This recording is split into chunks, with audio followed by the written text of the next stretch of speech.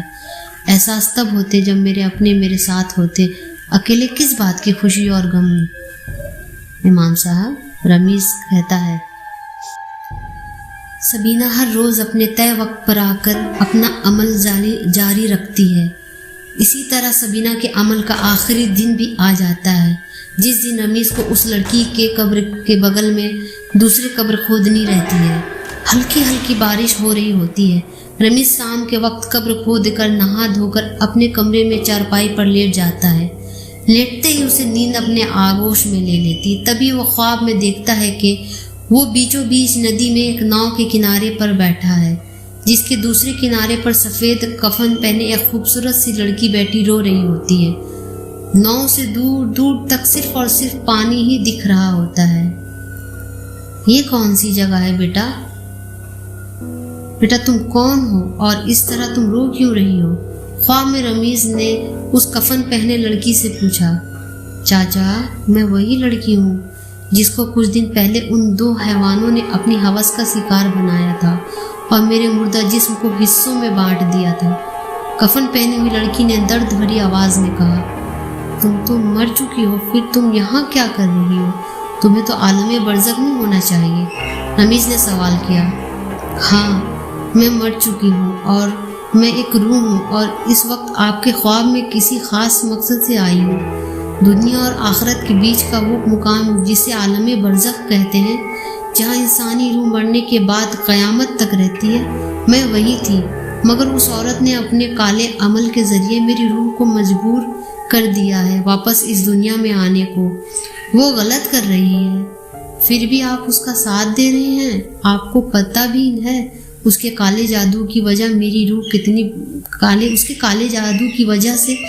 روح کتنی بے چین ہے۔